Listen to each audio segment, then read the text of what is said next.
जी, Padmavati sister.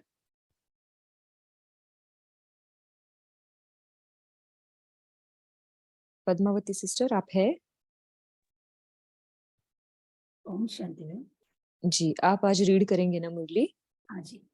जी, आप योग कराएंगे? रेडी है आप? हाँ हाँ ready हूँ। जी जी, ठीक है, आप शुरू कर सकते हैं। 9 बजे तक योग कराएं, उसके बाद फिर मुरली शुरू करेंगे, ठीक है? अच्छा ठीक है, थैंक यू।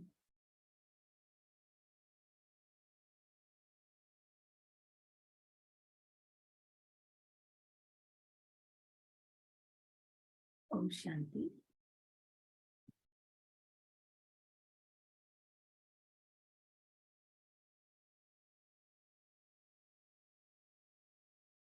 हम अपने आप को देखें, चारों तरफ से बुद्धि को हटाए और अपने पर केंद्रित करें और अपने आप को देखें कि मैं आत्मा प्रकृति के मध्य विराजमान, मैं आत्मा राजा हूँ।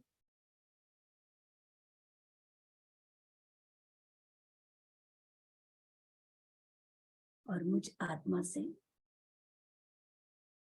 शांति और पवित्रता की किरणें चारों तरफ फैल रही हैं।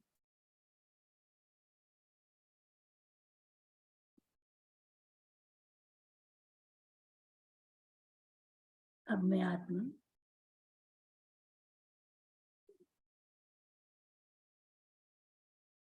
अपने सूक्ष्म शरीर के साथ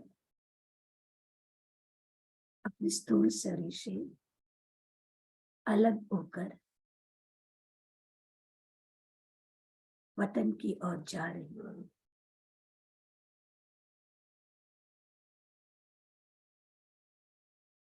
सूक्ष्म वतन में संपूर्ण अव्यक्त फरिश्ता ब्रह्मा बाबा के सामने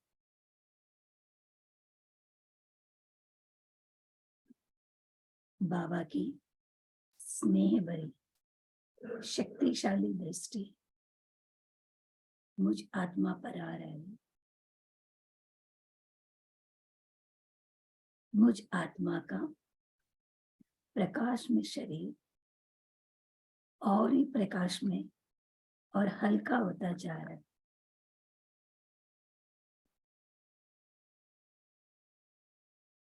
मैं आत्मा अपनी संपूर्ण फरिश्ता स्थिति की ओर आगे बढ़ रही हूँ। हम अपने आप को फील करें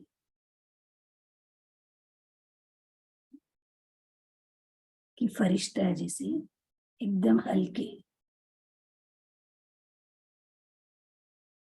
अब मैं आत्मा स्वयं के फरिश्ते शरीर से अलग होकर परमधाम की ओर जा रही हूँ।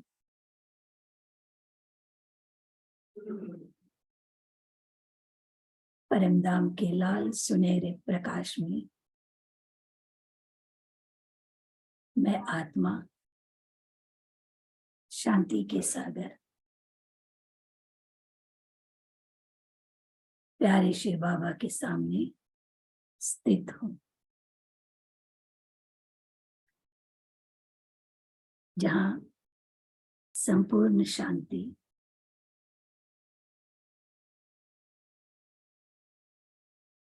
आनंद है। बाबा से सर्व शक्तियों की किरणें निकलकर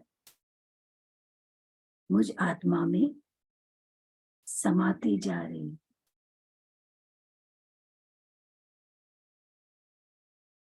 मैं आत्मा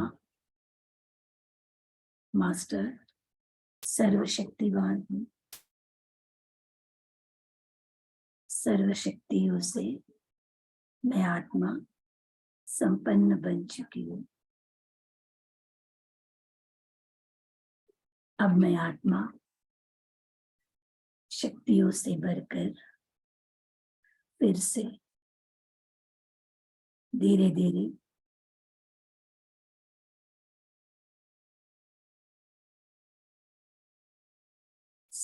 वापिस सूक्ष्म वतन की ओर आकर सूक्ष्म फरिश्ता शरीर में प्रवेश करते हैं।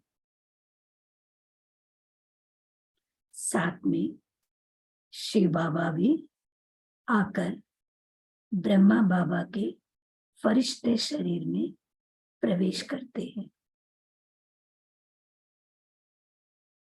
मैं संपूर्ण पवित्र प्रकाश में शरीरधारी फरिश्ता हूं। सामने बाप दादा है, पवित्रता के सागर शिव बाबा से सफेद किरणें निकलकर मुझ आत्मा पर और सारे फरिश्ता शरीर पर आ रही है। अब मैं आत्मा लाइट हाउस हूं। मेरे चारों ओर प्रकाश की किरणें फैल रही है। मैं फरिश्ता पवित्रता का अवतार हूं। मैं फरिश्ता अब शांति का भी अवतार हूं। मैं सदा इसी फरिश्ता रूपी शक्तिशाली स्थिति में स्थित रहूं, इसके लिए बाप दादा मुझे विशेष दृष्टि द्वारा वरदान दे रहे हैं। महसूस करेंगे हम बाप दादा की वरदानी दृष्टि मुझ पर पड़ रही है। हम सभी आत्माओं पर बाप दादा का वरदानी हाथ हमारे मस्तक पर है।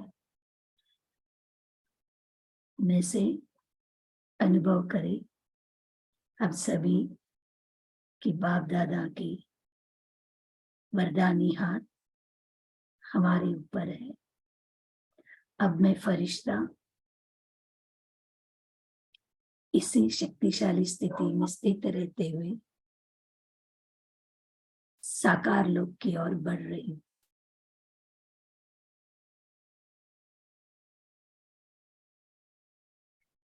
पृथ्वी के ग्लोब पर स्थित होकर सारे विश्व की आत्माओं को शांति पवित्रता की किरणें दे रही। दुखी, अशांत तथा भटकती हुई आत्माओं को अपनी दिव्य दृष्टि द्वारा उन्हें शांति प्रदान कर रही हूं। मैं आत्मा मास्टर दुख हरता सुख करता हूं। अब मैं आत्मा फिर से पृथ्वी पर अपने लौकिक स्थान में प्रवेश करने के बाद निरंतर बाप दादा से सूक्ष्म प्रकाश के तार द्वारा कनेक्शन रखते हुए पवित्रता की सफेद किरणें मुझ पर आ रही है। इस पृथ्वी पर आकर भी मेरा कनेक्शन परमात्मा से जुड़ी हुई, मुझसे निकली पवित्रता की किरणें चारों ओर फैलकर प्रकृति को पावन कर रही है। मैं प्रकृति का मालिक हूं।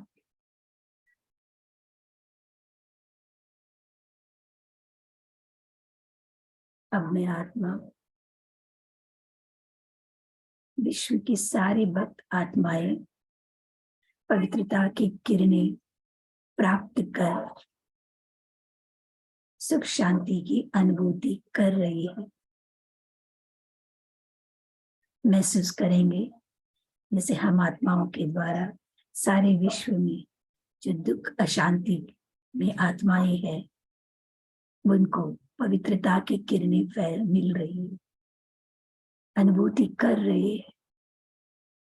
अब मैं मास्टर भगवान हूं।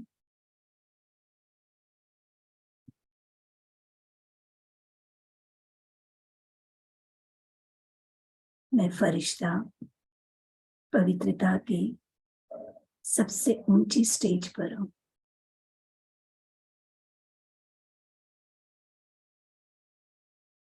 फिर से सूक्ष्म वतन में जाती हूं। मैं आत्मा फरिश्ता शरीर में बेदाग हीरा हूं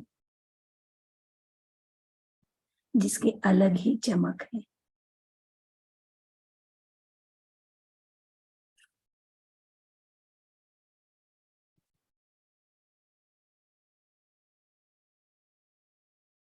अब मैं आत्मा धीरे धीरे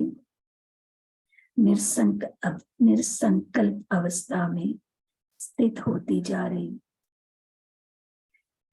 अपने अनादि स्थिति में बीज रूप संपूर्ण निरसंकल्प अवस्था,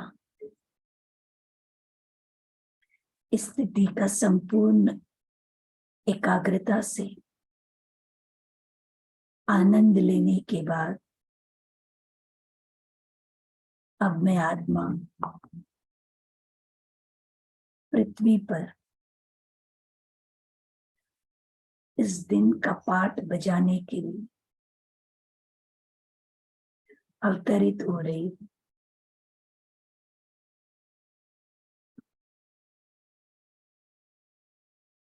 इस पृथ्वी पर आकर भी मुझ आत्मा का कनेक्शन एक सूक्ष्म प्रकाश में तार द्वारा परमधाम ने शिव बाबा से जुड़ा है।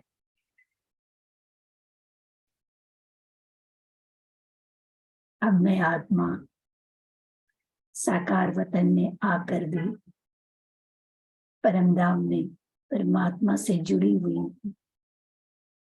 उनके संग के रंग में रंग रही हूं। जैसे संग वैसे रंग, धीरे धीरे संपूर्ण स्टेज की ओर बढ़ रही हूं।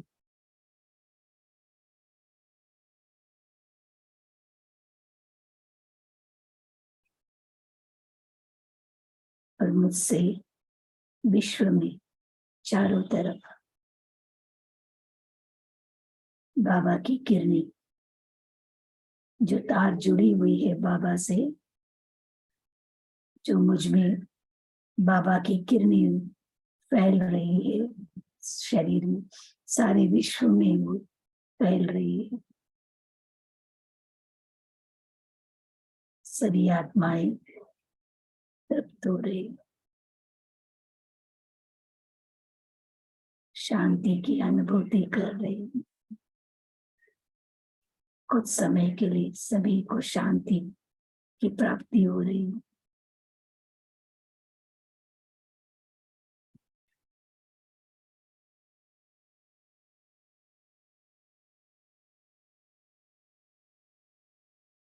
शांति।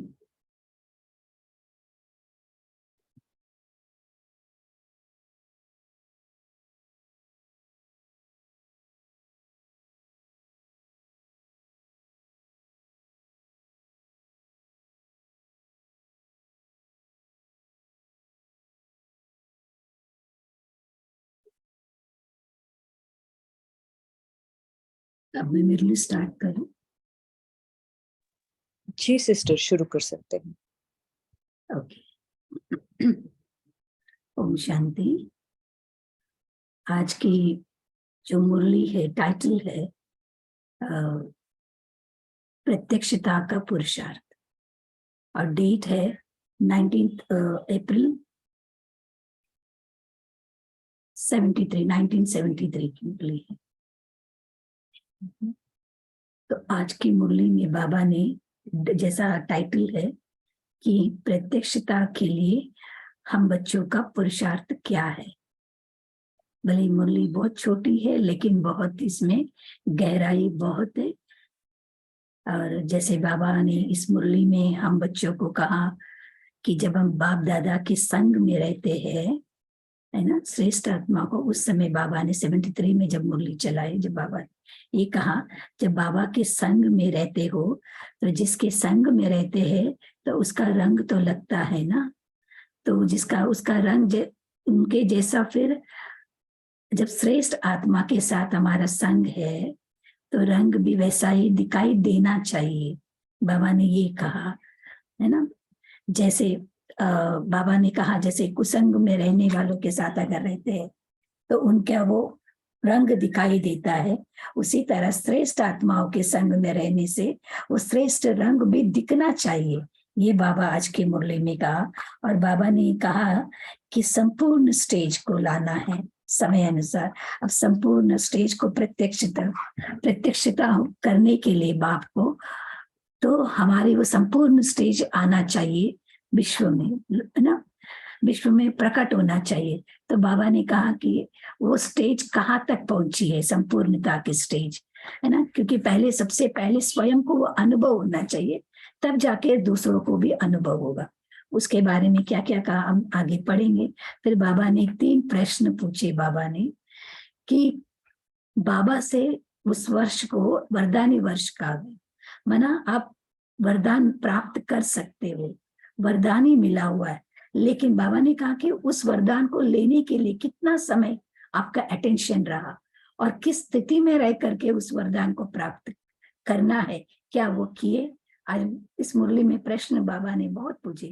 और फिर बाबा ने कहा जो भी से सर्विस करते हैं क्या उसमें बैलेंस है, अगर बैलेंस है हर बात में तो आपको सक्सेस मिलेगी, ये बाबा ने कहा। और फिर तीसरा प्रश्न बाबा ने कहा संतुष्टता, स्वयं से क्या आपकी सर्विस से आप स्वयं संतुष्ट हो, और साथ साथ स्वयं संतुष्ट के साथ साथ क्या दूसरे आपसे संतुष्ट है, ये भी होनी चाहिए। तो उसका परसेंटेज बाबा ने आज के मुरली में बताया। तो हम सुनेंगे बाबा की मुरली, बाबा की वाणी। जैसे प्रत्यक्षता का पुरुषार्थ है, निकृष्ट से श्रेष्ठ तथा भाग्यहीन से भाग्यवान बनाने वाला शिव बाबा बोले, क्या आप अपने को बाप दादा के समीप रहने वाले पद्मा पदम भाग्यशाली श्रेष्ठ आत्माएं समझते हो? ये हम अपने आप से पूछते जाए सर। जो जिसके लिए समीप रहने वाले होते हैं उनमें समीप रहने वाले के गुण स्वतः और सहज ही आ जाते हैं। इसलिए कहा जाता है कि संग का रंग अवश्य लगता है। तो आप आत्माएं जो सदा बाप दादा के समीप अर्थात श्रेष्ठ संग में रहती हो, उनके गुण व संस्कार तो अवश्य बाप दादा के समान ही होंगे। ऐसा बाबा कहते हैं, उनके समान ही होंगे, बाबा ये एक्सपेक्ट करते हैं, है ना। और फिर बाबा ने कहा निरंतर श्रेष्ठ संग में रहने वाले आप वत्स अपने में सदैव व रूहानी रंग लगा हुआ अनुभव करते हो। पहले स्वयं को अनुभव होना चाहिए ना, ये बाबा पूछते हैं, अनुभव करते हो क्या आप वत्स स्वयं को हर समय रूहानी रंग में रंगी हुई आत्माएं समझते हो? जैसे स्थूल रंग स्पष्ट दिखाई देता है, वैसे ही कुसंग में रहने वाली आत्माओं का मायावी रंग भी छिप नहीं सकता। बोलो दिखाई देता है ना। देखो बाबा उस समय सामने से जवाब मांग रहे, है ना, तो हाँ अपने आप से जवाब दे। तो वत्सों ने फिर सिर हिलाकर कहा हाँ दिखाई देती है ना, हाँ कहा। फिर बाबा ने पूछा तब वैसे ही श्रेष्ठ संग में रहने वालों का रूहानी रंग भी सभी को दिखाई देना चाहिए। कोई भी देखे तो उनको ये मालूम हो कि ये रूहानी रंग में रंगी हुई आत्माएं है। तो बाबा ही बच्चों से एक्सपेक्ट करते हैं कि कोई भी अगर आप बच्चों को देखे तो उनको ये लगे कि ये किसी श्रेष्ठ रूहानी रंग में रंगी हुई आत्मा है। ऐसे सभी को मालूम होता है या अभी गुप्त हो? बाबा पूछ रहे कि अभी गुप्त हो, दिखाई तो देना चाहिए ना कि किसके संग में आप रहते हो। ये रूहानी रंग गुप्त ही रहना है क्या? बाबा पूछ रहे कि अभी भी गुप्त ही रहना है क्या? अभी तो प्रत्यक्ष होना चाहिए, है ना, क्योंकि तभी तो बाप का प्रत्यक्ष होगा। तो बाबा कहते हैं प्रत्यक्ष कब होना है? क्या अंत में प्रत्यक्ष होंगे? प्रत्यक्ष कब होगा? क्या अंत में होगा? वह डेट कौन सी होगी? अंत की डेट सभी की प्रत्यक्षता के आधार पर है ना। अंत का डेट, लास्ट डेट कौन सी? तो बाबा कहते हैं वो कब, वो किस पर आधारित है? हमारे प्रत्यक्षता के आधार पर है। हम कितने संपूर्ण बने हैं, हम आत्माएं बाबा के बच्चे, तो वो कितना संपूर्ण बने हैं उस पर आधारित है प्रत्यक्षता का। फिर बाबा ने बहुत अच्छी बात इसमें कही, अंडरलाइन करने वाली बात है। ड्रामा प्लान अनुसार आप श्रेष्ठ आत्माओं के साथ पश्चाताप का संबंध है, ये बाबा ने कहा। इसका अर्थ क्या है? बाबा का अर्थ ये है कि हम श्रेष्ठ, जब हम श्रेष्ठ आत्माएं हैं, बाबा के बच्चे हैं, जब हम संपूर्ण बनेंगे, संपूर्णता के स्टेज में हम औरों को दुनिया के सामने आएंगे, वो दिखाई देगी, तब वो आत्माएं पश्चाताप करेगी कि हमको समय मिला था, परमात्मा आए इस सृष्टि पर और हमने पहचाना नहीं, है ना, हमने पहचाना नहीं। तो ये पश्चाताप होगा उस समय उन आत्माओं को। इसीलिए बाबा कहते हैं पश्चाताप का संबंध आप लोगों से जुड़ा हुआ है। अर्थात जब हम संपूर्ण बनेंगे, हमें देख करके उन आत्माओं को पश्चाताप होगा। तब बाबा कहते हैं, तब बाबा जब तक पश्चाताप ना किया है तब तक मुक्तिधाम जाने का वर्षा भी नहीं पा सकते, है ना। ये भी अंडरलाइन करने वाली बात है। जब तक वो आत्माएं पश्चाताप नहीं करेंगी तब तक मुक्तिधाम की गेट भी नहीं खोलेगी। अर्थात उनके पश्चाताप किस पर आधारित है? हम ब्राह्मण आत्माओं की संपूर्णता की स्टेज पर आधारित है। जब हम आत्माएं जब संपूर्णता की स्टेज पर होंगे तब वो रियलाइज करेंगे, तब वो पश्चाताप करेंगे। और वो पश्चाताप करेगी, लेकिन उस समय उनको पुरुषार्थ करने का समय नहीं रहेगा। इसीलिए बाबा कहते हैं तब वो मुक्तिधाम खुलने का समय हो जाएगा, ये बाबा कहते हैं। इसलिए जो निमित्त बनी हुई है उनसे ही तो पूछेंगे ना, निमित्त कौन है? फिर बाबा पूछते आप सभी हो ना, अभी अपने ही आगे अपने संपूर्ण स्टेज प्रत्यक्ष नहीं है तो औरों के आगे कैसे प्रत्यक्ष होंगे? बाबा ये पूछ रहे हैं। जब हमें ही अपनी कॉन्फिडेंस नहीं है कि हमारी संपूर्ण स्टेज है अभी, तो फिर औरों को कैसे दिखाई देगा वो संपूर्ण स्टेज? क्या अपनी संपूर्ण स्टेज आपको श्रेष्ठ दिखाई देती है? वह हाथ उठाओ। फिर बाबा ने कहा वास्तव में संपूर्ण स्टेज तो नॉलेज से सभी जानते हैं। नॉलेज से तो पता है हमारा संपूर्ण स्टेज क्या है। हम ही देवी देवता थे, हम ही बने थे, हमारी वही स्टेज है। तो वही स्टेज दिखाई देनी चाहिए, वो क्वालिटीज दिखाई देनी चाहिए, हमारे व्यवहार में वो सारी चीजें दिखाई देनी चाहिए जो देवी देवता का, वही तो है हमारा संपूर्ण स्टेज। वो नहीं दिखाई देती है तब तक फिर दूसरे स्वयं को भी नहीं पता पड़ता है, तो सामने वाले को कैसे पता पड़ेगा? इसीलिए बाबा कहते हैं लेकिन अपने आप को क्या समझते हो? समीप के हिसाब से उस समान बनेंगे ना, क्योंकि बाप दादा का संग है ना, परमात्मा के संग है, उनके संग का रंग है, तो अपनी संपूर्ण स्टेज दिखाई देती है? बाबा पूछ रहे। फिर बाबा ने कहा मैं कौन हूं? ये पहली पजल है ना, हल नहीं हुई है। हल नहीं हुई है क्या अभी तक? बाबा पूछ रहे। अभी तक इसी पहली में अभी तक इसका आंसर नहीं मिला है। कल्प पहले मैं क्या थी, है ना? कल्प पहले मैं क्या थी, वो अपनी संपूर्ण स्टेज भूल गए हैं क्या, है ना? क्योंकि कल्प कल्प हम ही बने थे, है ना? तो बाबा आकर ज्ञान दे करके फिर से हमें स्मृति दिलाई कि हम ही वो आत्माएं थे। फिर बाबा ने कहा औरों को तो 5000 वर्ष की बात पहले याद दिलाती हो, पहले पहले जब आते हैं तो पूछती हो ना कि पहले कभी मिले थे। जब औरों को कल्प पहले वाली बातें याद दिलाती हो तो याद दिलाने वालों को अपने आप की तो याद होगी ना। देखो बाबा, हम बच्चों को ही कह रहे, है ना, कि जब हम दूसरों को कहते हैं 5000 वर्ष के बाद, जब हम कहते हैं,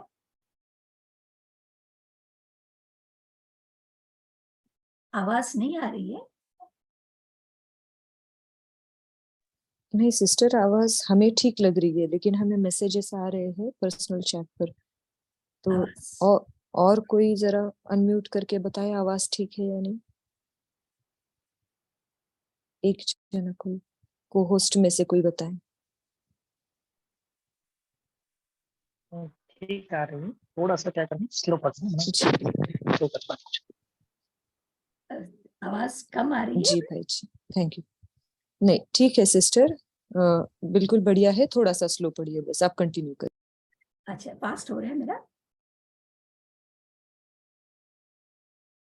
अच्छा, तो बाबा ने कहा है कि जब हम औरों को सुनाते हैं ना 5000 वर्ष के बाद, तो बाबा कहते हैं तो आप बताने वाले हो, तो आपको अपने बारे में भी याद है क्या? याद तो होगी ना। तो हम क्या थे 5000 वर्ष पहले, वो भी स्पष्ट होना चाहिए ना, ये बाबा कह रहे। फिर बाबा कहते हैं दर्पण स्पष्ट नहीं है। जब दर्पण स्पष्ट होता है और पावरफुल होता है तो जो जैसा है वो वैसा ही दिखाई देता है ना। तो हमारा दर्पण कौन सा है? हमारा दर्पण है ज्ञान का दर्पण, है ना, समझ के दर्पण है। तो उसमें हमें स्पष्ट दिखाई देना चाहिए, और साथ साथ वो दर्पण पावरफुल भी होना चाहिए, अर्थात बाबा की शक्ति भी होनी चाहिए उसमें, तब वो स्पष्ट दिखाई देगी ना कि हम क्या थे। आप विशेष आत्माएं और सर्वश्रेष्ठ आत्माएं क्या अपनी श्रेष्ठ स्टेज को देख नहीं पाते, है ना? जब हम आत्माएं स्वयं का स्वरूप को देख नहीं पाती कि हमारा संपूर्ण स्टेज क्या है, इतनी ही देरी। फिर बाबा ने फिर उसको कनेक्ट करते हुए फिर बाबा ने कहा इतनी ही देरी है विनाश के आने में। माना सारा ड्रामा बाबा अक्सर मुरलियों में कहते हैं कि हमारा संपूर्ण स्टेज ही विनाश की डेट है। जब तक हम संपूर्ण नहीं बनते हैं तब तक विनाश की डेट रुकी हुई है। तो आज बाबा वही कह रहे इस मुरली में, इतनी ही देरी है विनाश के आने में। जब तक आप निमित्त बनी हुई आत्माओं को अपनी संपूर्ण स्टेज का स्पष्ट साक्षात्कार हो जाए तो वो दिन होगा, विनाश का डेट होगा। अब बताओ, क्योंकि बच्चे बाबा को ही पूछते हैं ना कि बाबा विनाश कब होगा, तो बाबा ने ही आज सामने से बाबा ने ही प्रश्न कर रहे हैं, अब बताओ विनाश में कितना समय है? क्योंकि विनाश किसके लिए रुका हुआ है? हम आत्माओं संपूर्ण स्टेज तक के लिए रुका हुआ, तो अभी तक वो स्टेज नहीं बनी है, इसीलिए तो विनाश रुका हुआ है। इसीलिए बाबा हम बच्चों से ही प्रश्न कर रहे कि अब बताओ विनाश में कितना समय है, जल्दी होना है कि देरी है? तो बाबा आज सदगुरुवार है ना, तो आज वतन में रूह रिहान चल रही थी। कौन सी रूह रिहान? वर्तमान स्टेज कहां तक नंबर 1 पुरुषार्थियों की चल रही है, इसमें रिजल्ट क्या निकली होगी? फिर बाबा पूछ रहे, प्रश्न है 3 प्रश्न जो कहा ना बाबा ने पूछा। पहले प्रश्न के रिजल्ट में मेजॉरिटी 50% से ज्यादा नहीं निकले। पहला जो प्रश्न है, आगे पढ़ेंगे प्रश्न क्या है, लेकिन रिजल्ट बाबा बता रहे 50% ही है, 50% से भी कम, ज्यादा नहीं। ये पहला प्रश्न कौन सा है? वो प्रश्न है, इस वर्ष का जो महत्व सुनाया था और डायरेक्शन दिया था कि ये वर्ष विशेष रूप में याद की यात्रा में रहना है, वह अव्यक्त स्थिति में स्थित रहते हुए वरदान प्राप्त करने। तो ये है पहला क्वेश्चन। मैंने सीजन की शुरुआत में बाबा ने ये डायरेक्शन दी कि बाबा की याद में रहते हुए, अव्यक्त स्थिति में रहते हुए वरदान को प्राप्त करना। माना इजीली हम वरदान को प्राप्त कर सकते हैं, क्योंकि वो वर्ष ही वरदान प्राप्त करने का वर्ष था। इसीलिए बाबा पूछते, तो डायरेक्शन प्रमाण जो वर्ष के आदि में अटेंशन और स्थिति रही, वो अभी है? बाबा पूछ रहे हैं, क्योंकि शुरुआत में अटेंशन रखते हैं, फिर धीरे धीरे धीरे वो अटेंशन क्या हो जाता है? अटेंशन में कमी आ जाती। यही बात बाबा पूछ रहे। जो अव्यक्त वातावरण व रूहानी अनुभव पहले किए, क्या वही रूहानी स्थिति अभी है? स्टेज में व अनुभव में फर्क है ना? अपनी स्थिति में जो शुरू किए तो उस समय हमारी स्थिति क्या थी, उस समय हमारे अनुभव कैसे थे, और अब कैसे है? जैसे सभी सेवा केंद्र का आकर्षण में वातावरण जो अब सभी को भी आकर्षण करता रहा, वही क्या सर्विस करते हुए नहीं बन सकता है? इस प्रश्न के रिजल्ट में सुनाया कि 50% भी रिजल्ट नहीं था। माना बाबा की याद में रहते हुए, अव्यक्त स्थिति में स्थित रहते हुए वरदानों को प्राप्त करना है, क्योंकि हमें संपूर्ण स्टेज तक जाना है। तो वरदानों से हमको अपने संपूर्ण स्टेज तक हमको जाना है। तो वो कहाँ तक हमने वरदान लिए, ये बाबा पूछते हैं। और फिर दूसरा प्रश्न बाबा ने पूछा, लेकिन रिजल्ट पहले बता रहे बाबा। दूसरे प्रश्न में रिजल्ट है 60% ठीक थी, 60% ठीक थी। वो कौन सा प्रश्न था? सर्विस की रिजल्ट व उमंग उत्साह में रिजल्ट बहुत अच्छी है, लेकिन बैलेंस कहाँ है? बाबा ने कहा रिजल्ट अच्छी है, सेवा भी हो रही है, उमंग उत्साह भी अच्छी है, लेकिन बैलेंस कहाँ रहा? क्योंकि जितना होना चाहिए परसेंटेज, उतनी परसेंटेज नहीं है। यही बाबा कहते हैं, बैलेंस नहीं है। हर चीज का बैलेंस बाबा ने बताया।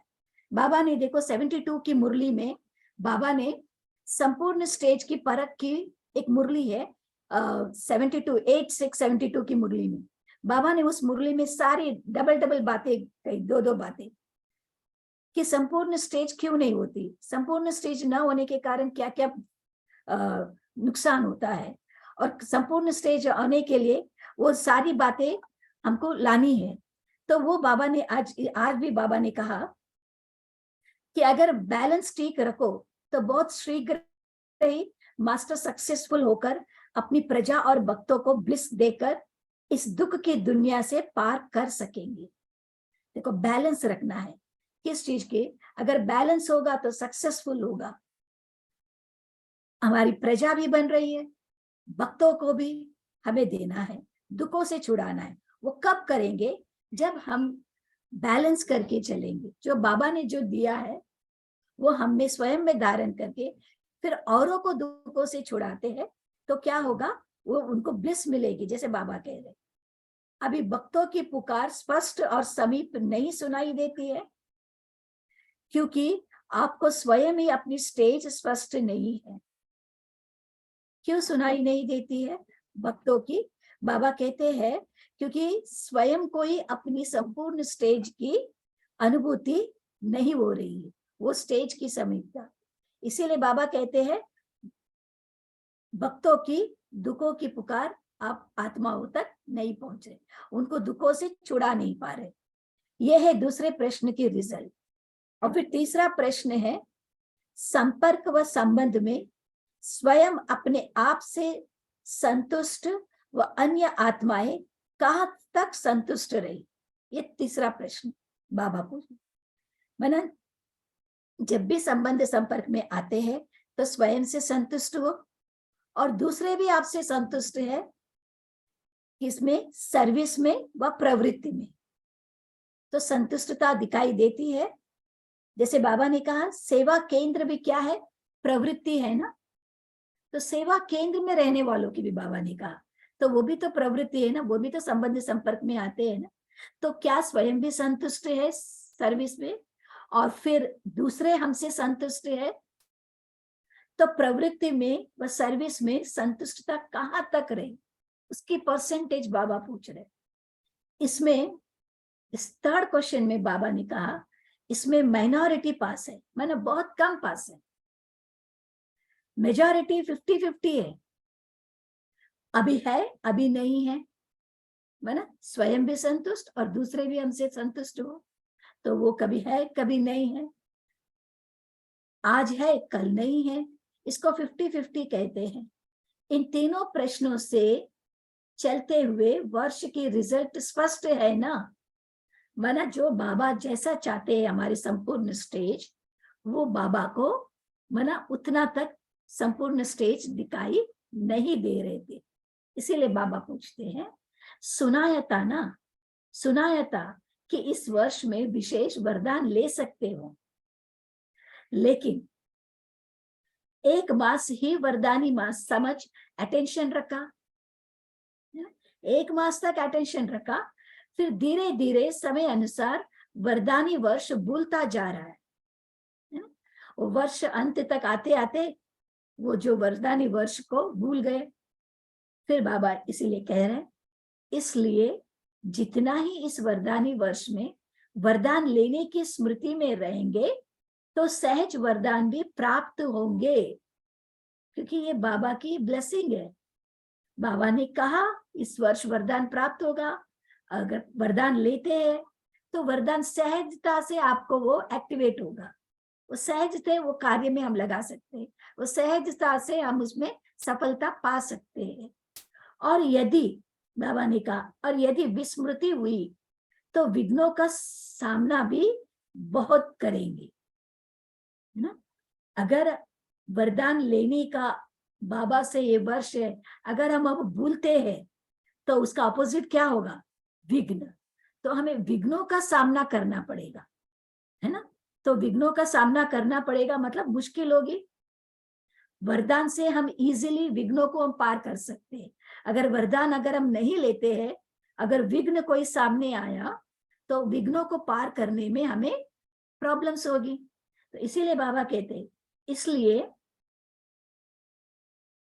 चारों ओर सर्व ब्राह्मण परिवार की आत्माओं के आगे सर्व प्रकार के विघ्नों को मिटाने के लिए जैसे पहले मास में याद की व लगन की अग्नि को प्रज्वलित किया, वैसे ही अभी ऐसा ही अव्यक्त वातावरण बनाना, है ना।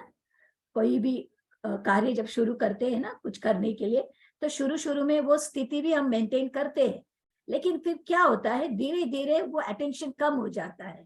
यही बाबा ने कहा है कि फिर से वो अग्नि प्रज्वलित करो, है ना, लगन में मगन, माना अव्यक्त स्थिति में स्थित होकर के बाबा की याद में रह करके उस अग्नि को प्रज्वलित कियो करो और अव्यक्त वातावरण बनाना, तब जाकर के वो वरदान प्राप्त हो सकता है। और फिर बाबा ने कहा एक तरफ वरदान दूसरी तरफ विघ्न, ये दोनों भी आएगा, वरदान भी होगा और विघ्न भी आएगा। लेकिन इसके लिए बाबा ने कहा है दोनों का एक दूसरे के साथ संबंध है ना। विघ्न तो आएगा, बाबा ने तो पहले कहा अंत तक तो विघ्न आएंगे, लेकिन उसके लिए हमें क्या करना है? वरदान। ये वरदान हमें क्या है? हमारी सेफ्टी है, हमें क्या करता है? विघ्नों को पार करने की वो शक्ति देती है। तो इसीलिए बाबा ने कहा आप उस स्थिति में स्थित होकर के वरदानों को लेते रहो और इस विघ्नों से पार होते जाओ। सिर्फ बाबा ने कहा सिर्फ अपने प्रति विघ्न विनाशक नहीं बनना है, लेकिन अपने ब्राह्मण कुल की सर्व आत्माओं के प्रति विघ्न विनाशक करने के लिए सहयोगी बनना है। बाबा ने यहाँ और आगे कहा कि स्वयं अपना विघ्न हटाने का नहीं, उस वरदान से सर्व ब्राह्मण परिवार के जो विघ्न आता है उनका विघ्न हटाने में भी हमें सहयोग देना है। ऐसी स्पीड तेज करो, बाबा कह रहे। बीच बीच में चलते चलते स्पीड ढीली कर देते हो। इसलिए प्रत्यक्षता होने में भी ड्रामा में इतनी देर दिखाई दे रही है। ये बाबा का कहने का अर्थ कि प्रत्यक्षता में देरी क्यों हो रही है, ये सारे कारण बाबा ने बताया है ना। तभी तो स्वयं को भी प्रत्यक्ष कर सकेंगे, है ना, वो दिखाई देंगे तभी तो, इसलिए प्रत्यक्षता होने में देरी लगती है, तभी तो स्वयं को भी प्रत्यक्ष कर सकेंगे। अपने में सर्वशक्तिवान का प्रत्यक्ष रूप अनुभव करो। जब बाबा की सर्व शक्तियों को जब हम अनुभव करेंगे तब जाकर के सामने वाला भी उस चीज को अनुभव कर सकेंगे। तो सबसे पहले हमें अपने आप को वो सर्व शक्तियों से भरपूर कर लेना है और अनुभव भी हमें होना है पहले। फिर बाबा ने कहा एक दो शक्ति का नहीं, सर्वशक्तिवान का। मास्टर सर्वशक्तिवान हो, ना कि दो चार शक्तिवान की संतान हो। सर्वशक्तिवान को प्रत्यक्ष करो, बाबा कह रहे है ना। सर्वशक्तिवान को क्या करो, प्रत्यक्ष करो। उसके लिए हमें अपने संपूर्ण स्टेज तक हमें अपने आप को ले जाना है, तब जाकर के औरों को हमसे वो प्रत्यक्षता होगी।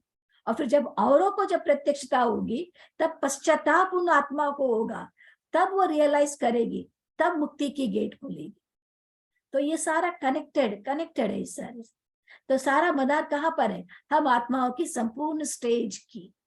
तो वो वहां पर हमें पुरुषार्थ करना है। तो ये बाबा ने कहा है। अच्छा, master blissful, master knowledgeful, master successful, सर्वश्रेष्ठ, सदा रूहानी संघ के रंग में रहने वाले विशेष आत्माओं को याद, प्यार और नमस्ते। हम रूहानी बच्चों की, रूहानी बाप दादा को याद, प्यार और नमस्ते। ओम शांति। अभी हम 2 मिनट याद में बैठेंगे, फिर हम डिस्कस करेंगे।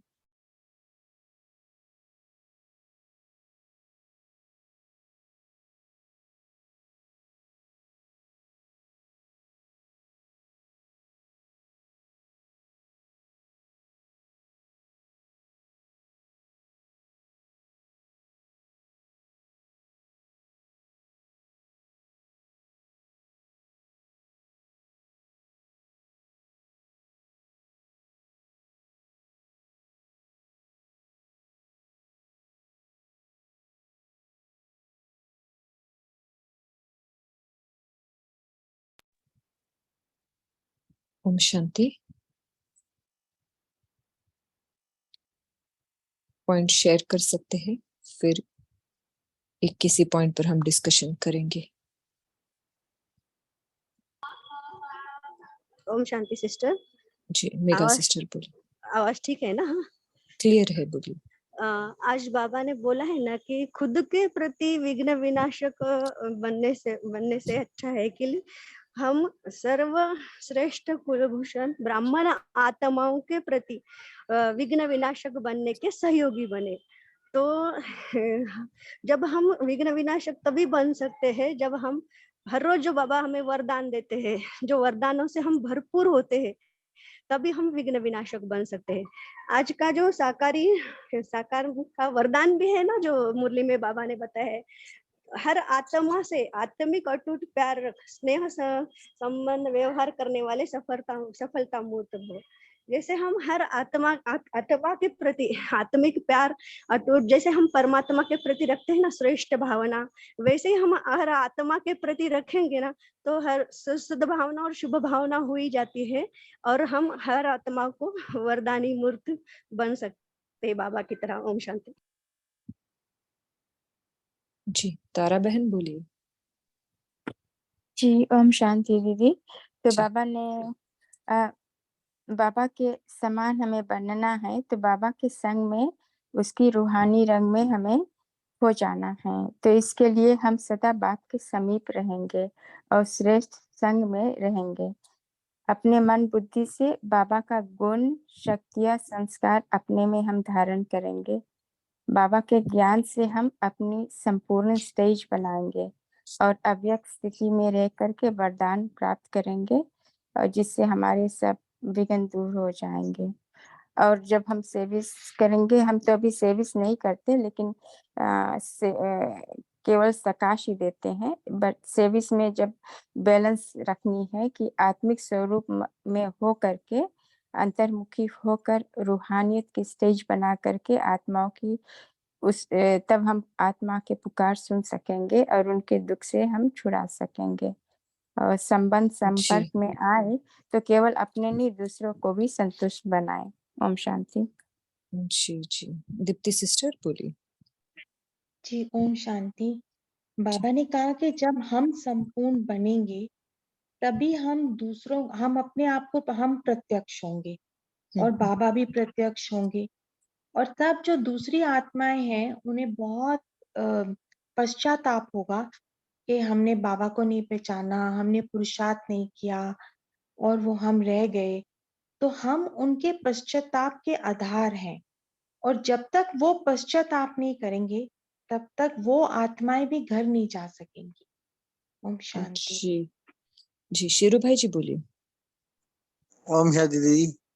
परमा दीदी 72 की मुरली की बात कर रहे, दो वर्ड की बात कर रहे थे ना, वो थे नॉलेजफुल नहीं तो पावरफुल नहीं। बाबा ने कहा अगर पावरफुल नहीं तो ब्लिसफुल नहीं, ब्लिसफुल नहीं तो सक्सेसफुल नहीं। तो 72 बाबा ने कहा था। ओम शांति दीदी, थैंक यू।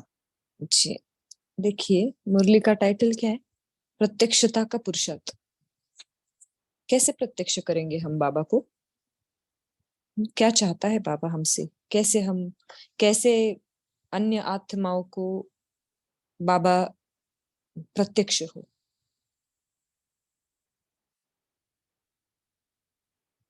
आपको क्या लगता है, क्या करेंगे तो बाबा प्रत्यक्ष होगा? ओम शांति दीदी। दीदी हम जी कविता सिस्टर। जी हम आधारभूत हैं, तो बाबा सबसे पहले यही बोलना चाह रहे कि आप बनो, तब हम दूसरी सृष्टि को बना पाएंगे सबको। तो अपने अंदर सारा काम करना है। जी अपने ऊपर काम करेंगे। जी जी जी जी ठीक है। और नीलम सिस्टर बताए। नीलम सिस्टर बोल सकते, आपने हैंड रेस किया है। ओम शांति। म्यूट था। हाँ, बाबा ने हमें अपने ऊपर ये अटेंशन देने के लिए कहा है कि आपका माइक म्यूट हो गया नीलम सिस्टर। पूरा परिवर्तन टोटल। नीलम सिस्टर आपका माइक म्यूट हो गया। अच्छा तेजल सिस्टर शेयर करें। ओम शांति। जैसे बाबा ने कहा है प्रत्यक्षता का पुरुषार्थ के जो टाइटल के बारे में आप बता रहे थे, बाबा ने ही 3 क्वेश्चन पूछ के वो तीनों के जवाब में कवर कर दिया है कि हमारे पुरुषार्थ हमारा क्या होना चाहिए। तो फर्स्ट क्वेश्चन में बाबा ने जो कहा है कि आपकी याद की यात्रा और अव्यक्त स्थिति में रहकर वरदान प्राप्त करने हैं, जिससे हम अपने को वरदानी मूर्त बना सके। क्योंकि हम जब याद की यात्रा में रहेंगे तो बाबा से श्रेष्ठ संग का रंग लगेगा, और अव्यक्त स्थिति में रहने से वरदान भी प्राप्त होंगे और हम अव्यक्त वातावरण वायुमंडल बना सकते हैं। सेकंड क्वेश्चन में बाबा ने कहा कि बैलेंस कहाँ तक है, तो सेवा में और अपने घर गृहस्थी में, प्रवृत्ति में, जहां भी हो आप, हमें बैलेंस रखना है। और बैलेंस ठीक रखेंगे तो सक्सेसफुल हो सकते हैं, दोनों के लिए, प्रजा भी बन सकती है और भक्तों के भी दुख दूर करेंगे। तीसरा क्वेश्चन जो बाबा ने कहा, बाबा संतुष्टता का गुण चाहते हैं, क्योंकि हमें सबको संतुष्ट करना है। तो संपर्क वाले, संबंध वाले, सर्विस वाले, प्रवृत्ति वाले, जहां भी हम रहते हैं, तो तीसरे क्वेश्चंस में हमें संतुष्टता का गुण अपनाकर हमें सबको संतुष्ट स्वयं में रहना है और सबको करना है। तो ये तीनों क्वेश्चन के आधार पर हमें अपने को कंप्लीट करना है, और वही बाबा चाहते हैं। ओम शांति। जी जी नीलम सिस्टर बोल सकते हैं अभी आप। अच्छा श्रुति सिस्टर बोलिए। ओम शांति बहन जी। जब हमारे अंदर जब ये ट्रांसफॉर्मेशन होता है या परिवर्तन दिखाई देता है और लोगों को, अन्य लोगों को, तभी हम बाबा का प्रत्यक्षता कर हमारे में अंदर परिवर्तन और हमारे जो वाणी में मधुरता या हर्षित मुखता। जी जी, ये मतलब जब हम में जब परिवर्तन दिखाई देगा तब बाबा की हाँ, प्रत्यक्षता होगी, ऐसे। होगी, हाँ। और जी हमारे जी जी हर्षित मुखता, वाणी में मधुरता, ऐसे जो गुण हमारे अंदर दिखाई देगा अन्य आत्माओं को, तभी हम प्रत्यक्षता के इसमें आ जाएंगे। जी, माना जो पहले गुण नहीं थे लेकिन अभी अच्छे गुण दिखाई दे रहे हैं। हाँ हाँ हाँ जी, अब बोलिए सिस्टर, बोलिए।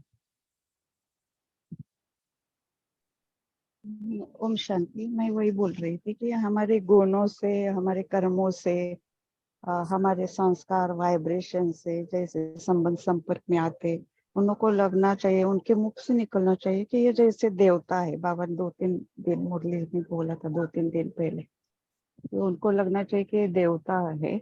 ऐसे जब उनके मुंह से निकलेगा तो बाबा की प्रत्यक्षता, मामा बाबा के जो बाबा सागर है, उन गुणों का हम स्वरूप बनना है हमको, तो अपने आप जी बाबा की प्रत्यक्षता ही हो गई ना।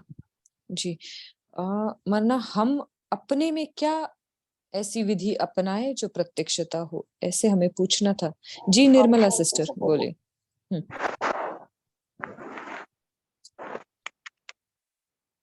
बोलिए निर्मला सिस्टर। शांति जी बोलो। हाँ जी हाँ जी, बोलिए बोलिए। आज बाबा की बहुत अच्छी बात लगी कि बाबा ने बोला कि जैसे स्थूल रंग दिखाई देते हैं साफ, तो ऐसे ही अगर कोई बुरी संगत में आता है तो उसका भी दिखता है कि कोई बिगड़े लोगों के साथ रहने वाला बच्चा है या जो भी। तो तुम जब इतने टाइम से परमात्मा का साथ रह रहे हो, ब्राह्मणों का साथ है, तो तुम्हारे में भी वो कुछ प्रत्यक्षता दिखनी चाहिए। ये बाबा की बहुत अच्छी बात लगी कि जी, हमारा माना बाकियों को संग का रंग दिखना चाहिए, ऐसे। जी, जैसे स्कूल में बच्चा जाकर आता है ना, तो माँ पूछती है किससे सीख कर आया, किसने सिखाया तुझे ये, है ना। तो वैसे जब हमें और देखे तो उनके मन में ये सवाल उठे और वो ढूंढे कि इन्होंने ये चीज किससे सीखी है ना। और सबसे पहले तो अपने को फीलिंग आएगी कि हाँ, हम इतनी श्रेष्ठ आत्मा बन रही हैं। जी, बाबा ने कहा ना, अपनी संपूर्ण स्टेज को पहले स्पष्ट प्रत्यक्ष खुद को दिखाई दे, है ना। तो पहला प्रत्यक्ष करने का जरिया ये होगा। जी तारा सिस्टर, बोलिए। जी, पहले तो हमें बाप समान बनने के लिए तो हमें क्या करना है, हमें अपने सब जो देवी गुण है वो धारण करना है, जो शक्तियां है, 8 शक्तियां, वो सब अपने में भरनी है, और जो ये सब भरना है। तो जब हम बाप समान बन जाएंगे तो हम हमारे मुंह से रूहानियत की जो बोल है, कर्म है, ये सब रूहानियत की निकलेगी, तो हम बाप को उसी तरह हम प्रत्यक्ष कर सकते हैं। ओम शांति।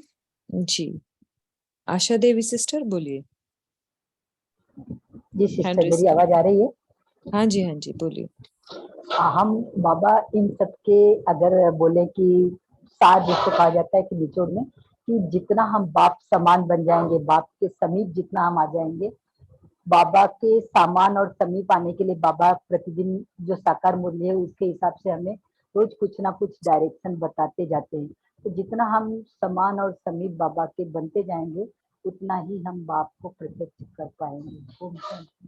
जी, माना जितना समीप जाएंगे उतना समान बनेंगे, और जब समान बनेंगे तो अपने आप ही वो स्वयं को भी दिखेगा और औरों को भी दिखेगा। जी पद्मावती सिस्टर, आपने माइक अनम्यूट किया, बोलिए। हाँ जी।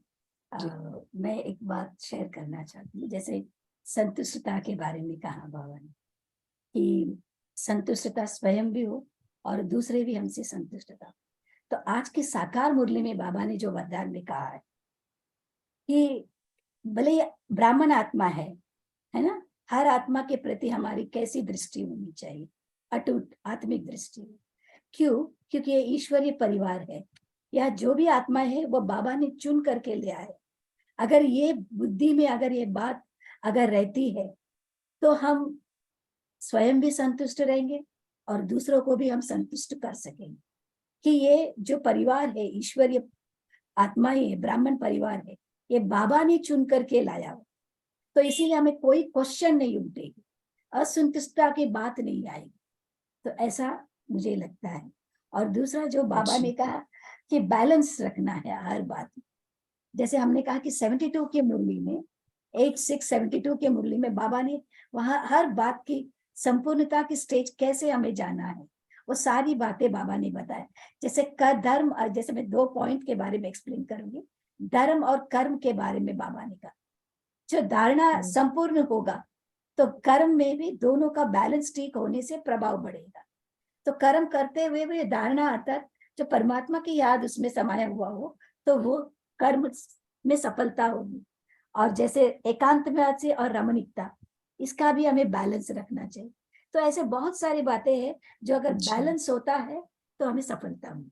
ओम शांति। जी जी जी, कविता सिस्टर बोलिए आप।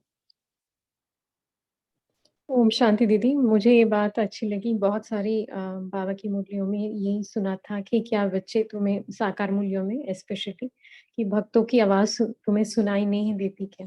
तो मैं सोचती थी कि कैसे सुनाई देगी, मगर आज ये पता चला कि जब तक हमारी संपूर्णता की स्टेज नहीं है तब तक वो सुनाई नहीं देगा।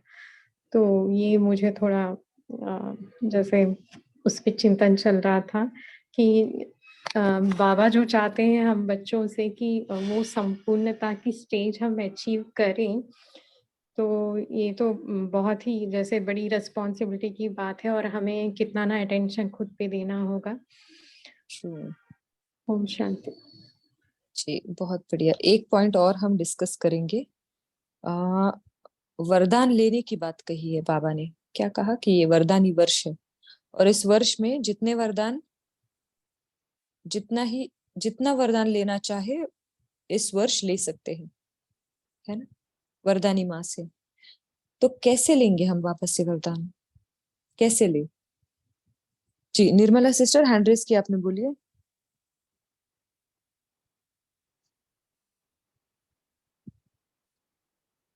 जी नीलम सिस्टर बोलिए। ओम शांति दीदी, जैसे जैसे हम याद की लगन की अगन जब हमारी प्रज्वलित होती है तो तभी हमें अपने बाबा को नजदीक समझ के और फिर बाबा से हम वरदान भी लेते हैं। तो अपनी लगन, याद की लगन को हमने बढ़ाना है और वरदानों को धारण करके बाबा के सहयोगी बनना है। तो ऐसे हमारा वातावरण भी अच्छा बनता है। और हमारा एक सेकंड पॉइंट ये कर रही थी कि हमें ही बाबा ने निमित्त बनाया है, तो हम अपने कर्तव्य पर पूरे सक्षम होकर इस बाबा की वरदानों के द्वारा इस सेवा को हम सफल कर सके। ओम शांति। जी निर्मला सिस्टर आप बोल हाँ सकते जी हैं दीदी। क्या? हाँ बोलिए। मैं पहले वाले पॉइंट पे ही बोल रही हूँ कि जब बाबा ने कहा कि पश्चाताप का होगा उन आत्माओं को जिन्होंने ज्ञान नहीं लिया, तो हम इतने श्रेष्ठ बनेंगे तब, बहुत ज्यादा जब डिफरेंस होगा ना तब उनको पश्चाताप होगा, उसके पहले नहीं होने वाला। तो अपने में इतना संपूर्णता लाना है कि दूसरी आत्माओं को फीलिंग होने लग जाए कि नहीं ये कुछ विशेष है और हम बहुत पीछे हैं। जी बट उनमें यहाँ पश्चाताप आएगा। पश्चाताप पहले हम आत्माओं से जुड़ा हुआ है ना। पहले हमें पश्चाताप होगा अगर हम वो और उतना नहीं करते हैं जितना बाबा ने कहा है ना। अंत समय में लगेगा इससे बेटर कर सकते थे, है ना। रिजल्ट निकलने के बाद कैसे होता है। जी तेजल सिस्टर बोलिए। ओम शांति। एक तो बाबा ने यहाँ ही बताया है कि वरदान कैसे प्राप्त करने हैं, अव्यक्त स्थिति में स्थित रहते हुए। तो ये है एक। और दूसरी विधि है कि हमेशा उसको याद रखना है, स्मृति में रखना है कि वरदान ये आज का मिला है तो उसको यूज करना है। जितना यूज करेंगे ना, नहीं तो लूज कर जाएंगे, तो उसको हमेशा यूज करना है। तो यूज करने के लिए उसको स्मृति में रखना ही है हर सेकंड, कि कहाँ यूज करे। स्मृति में रहेगा तो यूज कर पाएंगे जल्दी से। ओम शांति। बहुत बढ़िया, है ना। एक सबसे पहली बात तो वरदान लेने की ही स्मृति रहे, है ना। और दूसरा है विधि पता होनी चाहिए, जैसे तेजल सिस्टर ने शेयर किया ना कि अव्यक्त स्थिति में स्थित होकर हम वरदान ले सकते हैं। अभी और किसी ने हैंड रेस किया था? जी तेजल दीदी ने शेयर कर दिया पॉइंट, लेकिन मुझे एक क्वेश्चन था कि जो पश्चाताप होता है ना, तो हम अभी बोलते हैं कि दूसरे आत्माओं को पश्चाताप पश्चाताप होगी जिसने ज्ञान नहीं लिया है, लेकिन जो ब्राह्मण आत्मा है जो छोड़कर ज्ञान चले जाते हैं ना, उनको भी तो पश्चाताप होगा ना। जी, उनको ही पहले होगा। वो जो छोड़ कर गए वो तो है ही है, लेकिन जो कर रहे हैं लेकिन उतना नहीं कर रहे जितना कर सकते हैं, है ना, तो उसमें भी पश्चाताप होगा। जी जी जी, अभी जो बोले नहीं है वो बोले जरा। एक पॉइंट हम आखिरी शेयर करेंगे और उसके बाद योग की तरफ चलेंगे। लास्ट पॉइंट ऐसे कोई जो जिन्होंने बोला नहीं है, कोई भी पॉइंट शेयर कर सकते हैं मुरली का। ओम शांति दीदी। जी आज हेमा बाबा ने सिस्टर। बोला कि चलते चलते हम अपनी स्पीड ढीली कर देते हैं, इसलिए ही प्रत्यक्षता होने में भी ड्रामा में इतनी देर दिखाई दे रही है। तो ये तो मुझे अपने लिए ही लगता है कि कभी तो मैं सुबह अमृत वेला से लेकर रात तक बिल्कुल बाबामय होती हूँ, और कभी इतना परिस्थिति या व्यस्तता के कारण बस बाबा भूल जाता है। जी जी, चलिए अभी होमवर्क की तरफ बढ़ते हैं। आद्या सिस्टर, टाइम समाप्त हो गया तो जी ठीक है। अब क्या है कि बाबा ने ना इस मुरली में दर्पण की भी बात की है। देखिए, है ना, बाबा ने क्या कहा कि दर्पण स्पष्ट और पावरफुल हो जाए। तो दर्पण कौन और किस लिए? पुरुषोत्तम भाई जी, आप कुछ बोलना चाहते हैं? Sorry for interrupt. अभिजीत भाई जी, आप पोल के बारे में बताएंगे क्या? पोल अपडेट हुआ है? ओके, तो बहन एक पोल के बारे में 1-2 मिनट बता सकते हैं क्या? अपडेट किया है उसी के बारे में। जी भाई जी, हाँ जी, बिल्कुल बताओ बहन। बोलिए ना। भाई बोलिए आप।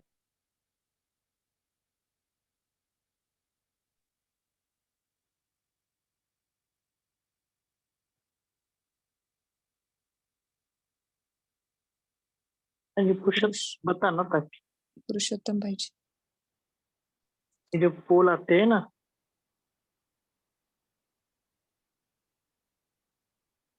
ये पोल भी आपके लिए खास है, भाई जी सब मिलके देते हैं ना। इस पोल का आंसर देना और धीरे धीरे पोल में जो भी हमें उन्नति करना। अरे अव्यक्त वाणी से जो संडे की वाणी है, यहाँ से हम लिया जाता है। आप सबको रिक्वेस्ट है, जो पोल है ये डेली आप उसको थोड़ा सा धीरे धीरे हमें प्रगति की ओर जाना है। इस पोल को भी हम ऐसा नहीं केवल 5 स्वरूप का अभ्यास किया, ऐसा नहीं, उसमें थोड़ा स्थित होना, उसमें थोड़ा और आगे जाना, और डीप जाना, ऐसे हमें स्टडी करना है। ठीक है, अभी एक पोल चालू है ना, अभी आप आंसर देना, दोनों क्वेश्चन का आंसर देना।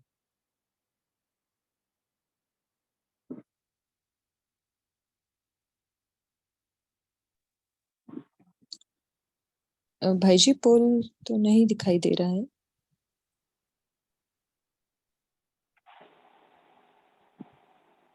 नहीं, पोल दिखाई दे रहा है। आप है ना वो 3 डॉट रहते हैं ना, वहां पर जाइए, वहां पर पोल ऑप्शन होगा, क्योंकि जब लॉन्च किया गया ना तब आप दूसरे इस पे होंगे, इसलिए वो नहीं दिख रहा आपको। ओके ओके, जी जी।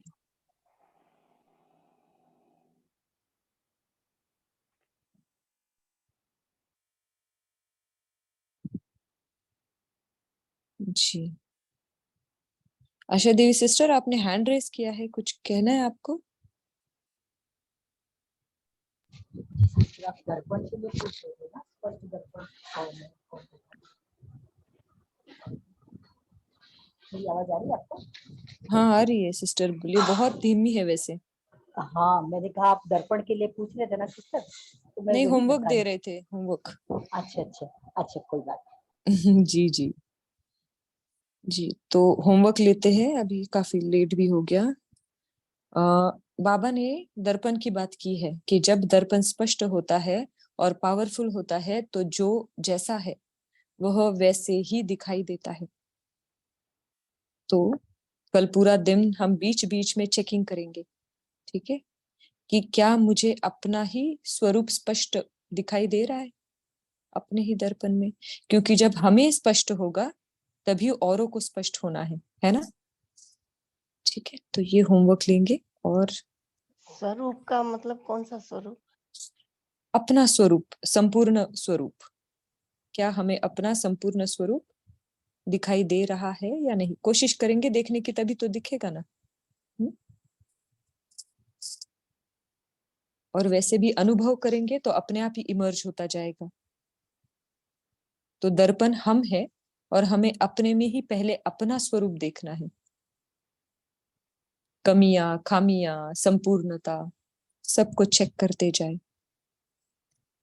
ठीक है जी, चलिए अभी 1-2 मिनट, 1 मिनट साइलेंस में रहेंगे, फिर कॉल को एंड करते हैं, बाबा को याद करेंगे। ओम शांति। इस कॉल से जुड़ने के लिए हम सबका बहुत बहुत शुक्रिया। ओम लास्ट शांति। में ओम शांति के बहुत शोरगुल हो जाता है, शांति से अपने मन में ही बोले तो ज्यादा अच्छा रहे। जी जी, 1 मिनट सिर्फ बाबा की याद में रहेंगे, हम कॉल एंड करेंगे। ठीक है जी।